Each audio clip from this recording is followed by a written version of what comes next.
Hello all, this is Heathen Queen, and I am here to introduce you to This Is Your Dating Pool show. Here we highlight the bandits, the delusional females, and the all-around degeneracy. These people are out here mating, breeding, bringing children into the world with no care and concern for anything else. It's our job as a marital show to show you your choices. These are your people in your dating pool. Yeah, so body count, it doesn't impact desirability because those women are just as likely, but those women are just as likely to get married. So a woman with a high body count and one with a low body count have the same likelihood of marriage. When we're looking at lifetime partners, there is a discrepancy if you look at recent partners. And the researchers in the study concluded that obviously if you're sleeping around right now, maybe you're not ready for marriage, you're just at a different point in your life. But they looked at lifetime partners and they looked at this a probability of getting married, and that they didn't find any link there. Every single woman... That's what we be trying to explain to you, you lame motherfuckers out there. It don't matter whether she got 20 bodies, 5 bodies, 50 bodies, 100 bodies. It doesn't detract from her beauty when the man who wants her finds her. It doesn't matter. That's why I say body count doesn't matter. So you ask me, I'm gonna tell you one. I don't give a fuck whether I got 50 or 100 bodies. I'm still gonna tell you one. Regardless, because it ain't none of your fucking business and it don't matter. As long as you don't have no diseases, it don't matter what your fucking body count is. But I'm digressing. Let's move on. She's right. Let's move the fuck on. Talking about like hypergamy and men not really caring about a woman's income. And I think there's a biological evolutionary basis for that. But the other argument I would make is one of the reasons men don't really particularly care, and I've made this argument before, is that women don't really share their resources with men the same way that men share their resources with women. So it's, even if a guy was inclined to care about a woman's success or income, a lot of women are not prepared, especially early on in a relationship, to provide to the same degree that like a man would. For example, like paying for the first date. A lot of women not cool with paying for the first date. Certainly there are some women who are fine with it, but like as a guy going into a first date, there's certainly never an expectation that she's going to pay for the whole date. You might be a bit more egalitarian and think, okay, well, maybe we'll split the bill, but as a guy, it's kind of a crapshoot. You don't know, like, oh, is she going to be cool with splitting the bill? A lot of women aren't. There is that. But I would say that maybe you're right when it comes to just dating, but when it comes to family creation, women are just as likely as men to support their family and their offspring. So for that, maybe you're right. I don't think people care for like a first date or in the dating phase how much money a woman makes, especially if they're expected and they are planning to provide all that. But when it comes to actually long-term relationships, which is what the studies are showing, that men are starting to care more and more about women's income, about her education is a big one. Maternal education has a big impact on kids. Those kids end up doing far better. Why the hell we gotta explain this to these dumb motherfuckers out here talking about they don't care about our education? Why do we have to explain to you that it's very important that the female be rounded in her education so that she can train the children? That is part of the purpose of being a wife and a mother. She is supposed to shape her family emotionally, educationally, the whole nine. Why is it we gotta tell these lame motherfuckers that education is important? She's explaining it now. Listen, halfwits. Having far higher proficiency levels in math, science, they end up doing far better in school. Moms who are highly educated expose their children to activities that stimulate their cognitive development. There's a study that showed that like kids who have parents that have more than a bachelor's degree hear like 30 million more words by age like something than kids who have parents on welfare. You go the fuck on, sister. You go the fuck on in that pink. I got you. Got you. Because you got me. Like these are things that you should definitely be thinking about. College-educated women have lower divorce rates, and their marriages. I actually heard that. No, that is just an absolute. It was even published in 2023. 2023 stats came out. They were in Forbes again, and especially when you look at longevity, a woman with a college degree is almost 80% likely to have a marriage that lasts at least 20 years. A woman without a college degree. It's more likely if she's college educated. to initiate a divorce. But that's what you're conflating. So you're conflating. What You're I got looking. wrong? So you have selection bias. So you're looking at couples who are already getting divorced, and then you're saying in those couples that are getting divorced, the women are more likely to initiate if they're college educated. You're right, but those women are less likely to be in that position in the first place. So you have a selection bias by just looking at couples that are getting divorced. Oh, wouldn't Go the fuck on, sister. Explain this motherfucking shit to these lame ass motherfuckers. Please explain it to these motherfuckers out here talking that foo-foo la-la. Because you don't know what the fuck you're talking about. More educated people means families staying together more as opposed to not staying together at all. Women who are educated initiate divorce, but they're less likely to be in the position of getting a divorce. That's what she's trying to explain to you motherfuckers. That's what we've been trying to explain to you motherfuckers. I got you, girl. I got you. Fall into that category, but there are also behaviors like, I think, like anybody, whether you're attractive or not, like catcalling obviously isn't a way to approach a woman. Right. So I think there are some behaviors where that's true, but there are some that are obvious no's, and there are others like just someone saying, hey, I hope you have a good day, that most women aren't going to be like, oh, you're pissed. Like, that's not a thing. Sure. Well, and plus, too, you can also pick up on social cues. Like, you can tell within, like, 3 minutes of talking to a chick if she's interested or not. And so if she's clearly not interested and be like, you know what, sorry, I'm gonna go. And then that's how you don't be creepy. Do you think there's a portion of men that can't pick up? Yes. Yes, there's definitely them. Met a couple. More because they're like, your only role is in being the breadwinner, and they're trying to kind of turn the clock back on gender equality, which is just not going to happen. So we need to have a new vision for men coming forward where their worth and their value is more than them just being an ATM machine and these post-apocalyptic circumstances where a plane is crashing or you're hanging off a cliff. I get that all the time. If you're hanging off a cliff, don't you want a man? I'm like, I go to like Trader Joe's. Why am I going to be hanging off a cliff? So like, I think that for men, a lot of them don't have this vision of masculinity going forward. They have this narrow, distorted view that's becoming less and less like needed in today's society, because now almost half of households we have women making just as much, if not more, than men. So if your only role, your identity is embedded in how much money you make and your role as a breadwinner, yeah, this is part of the reason men are struggling. She's a white mammy. Like, I don't think it's necessarily accurate to say that the reason why men are struggling now is that, like, oh, it's because they're thinking like this. I think the reason why they're struggling is because a lot of men don't have an avenue that's productive where they can put that effort in, right? I mean, so many men, they're disenfranchised. They don't feel like women need them. They don't feel like the workforce needs them. They're not doing well in school, and I think that kind of contributes to that. And I think if we want to help them, obviously we should see anybody as more than an ATM or, breadwinner. And I think, simultaneously telling men, like, some people in manosphere do, like, women are only going to want you if you make like 6 figures or blah blah. It's demoralizing because for the majority of men it's not going to happen. Yeah, I think that's accurate. Both avenues are accurate. I think they fucking need to find something else to have an outlet for, and not just being considered an ATM. I get it. You don't want to be considered an ATM, so you need to find other avenues to be fulfilled, other than just saying I need to go to work and I need to do this. Women have all these avenues out. We have all these fucking avenues out. What the fuck do y'all have to do? Only thing y'all do is go to work and fuck. Go to work and fuck. Go to work, fuck, eat. Go to work, fuck, eat.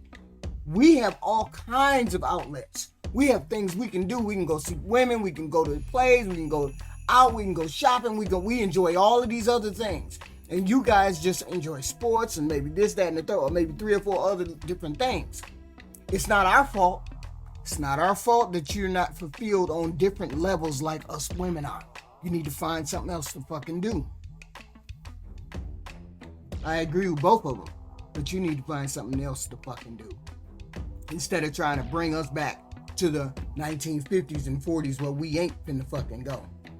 Go globally on tit for tat for women. A lot of places women still can't go to schools. Women still can't even drive in some places. So if we're gonna go globally, We can go globally. yeah. So if we're gonna go globally, I think there are far more examples of women still being oppressed. Especially, I mean, like I told you, my parents are from Iran. You see what's going on there. Women are getting killed for not covering their hair. That's not happening anywhere in the world for men. And so if we're gonna, I think Western society is one where it's more fair. But if we're gonna go globally, then I think globally, women. That's one example where men may be disadvantaged. But we can find far more with women have less access to education. Women are still getting killed for having sex outside of marriage in some places. Like honor killings disproportionately affect women. child marriages affect Yeah, I mean, women. we can go back and forth. Exactly. With That's why I didn't want to use the Ukraine argument. privilege or victim Olympics. We Exactly. can go back and forth. I mean, but I'd actually be prepared to make the argument that globally speaking, men are. Oh God, okay. I mean, the sole male grievance of forced military conscription, in my estimation, dwarfs all of women's collective grievances combined. Really? It's something that isn't even affecting them? Well, I guess to better understand why someone like Brian might be upset about it, you're clearly upset about the idea of Roe versus Wade being taken from you, but think about it, a man can do a lot less to ensure he's not drafted than a woman can do to ensure she doesn't need an abortion. So I would say the difference is Roe v. Wade does affect, there have been women since Roe v. Wade has been overturned that weren't able to have access to an abortion. There haven't been men in the last 50 years that have been drafted. So, and it's not Well, something... men don't have any reproductive rights to begin with. That's because the baby isn't in your body. So once the baby's born, there's no, if the laws are gender neutral. There's no, once the baby's born, what happens is whichever parent, if there's one primary caregiver, then they're entitled to child support from the other. So child support is actually going up from women to men now because there are more men that are in the primary caretaker role. Or neither of you can be the parent, and you guys can give it up for adoption on neither of you. But once it's so fair because it's literally once the baby's in the stomach of the woman, then she has rights that the male doesn't have. But as soon as the child is born, it's equal. So you have a problem with biology on it. Legal paternal surrender. So, let's say the woman wants to have the kid, the guy doesn't. They're in a legal paternal surrender scenario. The guy could say, "Well, I don't want to have any legal obligation to the child." Mm-hmm. So, not being subject to having to pay for child support, for example. Okay, so this is not. So there's a reproductive right, I guess. I didn't even know about No, that. it's not. No, that's not something that is the case. Oh, well, that's not. So once the child is born, for instance, if the woman said, I don't actually want it after it's born, but the father wants it, even if she wants to give it away for adoption, she can't now. He, as long as he's fit to be a parent, he's now the primary custody. He is now the primary custodian, and she has to pay him child support. So once the child is born, tell me where it's not fair. It's only when the child is... That's what I'm saying. Before the child is born. Yeah, so do you Men think have no if say. men carried the child, do you think it would be like Well, that's a biological Exactly. impossibility. So because it's a biological impossibility, I'm sorry that the world made it so that the child is in our bodies, and that's just the reality of biology. It's not because we set out to have it that way. I think a lot of women would love if their husbands could carry the child instead of the men could. That's not the argument I'm making. So what is the argument you're making? That Well, while I'm the just child is saying in... that this idea that abortion is necessarily a gendered issue, men just have no reproductive rights to begin with. They don't have reproductive rights when the child is not using their body as a host. That's the only time they don't have reproductive rights that are equal to women. Sure. Okay. So that's an issue with biology. I don't know what to tell you there. It's not, we didn't decide to be the ones that carry children, but we are the ones that carry children, which means that that is the case. Now, if men could carry children too, I'd be all in favor of them being able to make the same decisions with their body that women should be able to make. Right, there's obviously biological differences, but again, the point I'm trying to make is that men don't have any reproductive rights. Now, we can have a debate over what that would potentially look like, but what I'm trying to say is men don't have any reproductive rights. But men aren't carrying children, and that's why, which Sure, is a yes, I agree yeah. with So you. so it's a biological inequality that I guess for men it sucks in this instance. Fucked up. And that's the shutdown to the argument. It's not a matter of whether we decided we were going to carry the kid. We didn't decide to carry the kid. God decided we were going to carry the kid, so therefore it's in our body. You don't have a right over our body until after the child is born. Now, if you want the child to be in your custody or your care, then you need to fight for that child. Our playing field is even. Once that child is born, the playing field is even. It shouldn't be even while it's inside because it's inside our body. You made a decision to put your sperm inside of our body. You made that decision. So therefore, you made the decision to have it. We made the decision to carry it. Now, you don't have any rights over that because you decided to give me your rights inside of my body. But once the child is born, fight for the child. Don't be mad at us that you can't fight for the child. Fight for the child if you want the child. Fuck out of here. They're not going to be able to secure for long-term commitment love Middle Eastern women. I think they're the most beautiful. I'm not saying they are, but there are some. So what I mean is, what is really the issue with me being like, hey, I like men who I'm their type and they find me very physically attractive. Now, anyone who says you're a 10 out of 10, you're perfect, you have no flaws, that's not even human. That's bizarre. So that's not usually, I think, what people are saying when they're 10 out of 10. But I don't think that, like... It kind of is, though. A lot of people have a overinflated sense of self. They think they're hot shit, but they're not. They think they're more attractive than they actually are. And invariably, they're going to be let down in the dating marketplace because they're not going to be able to secure for long-term commitment. So this has been a common phenomenon in psychology for a while. It's called the self-enhancement bias. So you're right, but I don't think the self-enhancement bias is what's preventing people from... It's one of various factors. You can think that. I haven't... Go ahead. Well, I think it's important to remember that everyone has unique preferences. It's like someone I may find super attractive, my best friend does not think is attractive at all. So that person with they think they're a 10, they're great, they think they're super attractive, they will eventually find someone that also thinks that. Like they think that's a possibility, and it may be to the point where they get beaten down so much in the beginning that maybe they kind of have a little bit of a reality check and they now like, okay, maybe I'm not like a 10. It's like quote unquote settle, but I think it is, having realistic expectations is kind of why it might matter, and not necessarily that we quantify how good looking we are, but just kind of like, what pool are you working with? Right. I think anyone who's like, I can do better because I'm more attractive than a person, I don't think that's not a nice person, and I probably shouldn't want to date them anyway. There ain't nothing else to say. You get attracted to whoever you get attracted to. They get attracted to you. You meet, you date, you make love, you do whatever. You're not gonna get a person who's not attracted to you. So it doesn't matter how you think.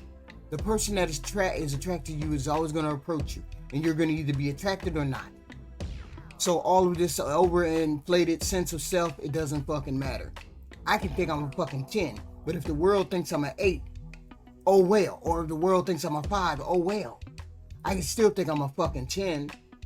Somebody's going to be attracted to a fucking 10. Somebody's going to be attracted to me, regardless of whether I'm a 10 or not. So what fucking difference does it matter whether I have an overinflated sense of self? Somebody's going to come along. Somewhere, somehow. It might not be who I'm attracted to, but somebody's going to come along. If I'm just not butt ugly. Okay? We're talking about people that are reasonably attractive. So this fucking discussion is stupid. Who the fuck cares what you look like or what you think you look like? There's always someone for everyone. And it doesn't matter whether my ego is big or small. There's a whole bunch of other motherfuckers out there got little dicks and they still don't give a fuck. Right? And they still find women. So it doesn't really matter. All of that is just fucking babble. Boy, you motherfucking millennials just be fucking babbling for no fucking reason. Shit makes no sense. Get out there and get fucked. That's all I'm gonna say. Get out there and get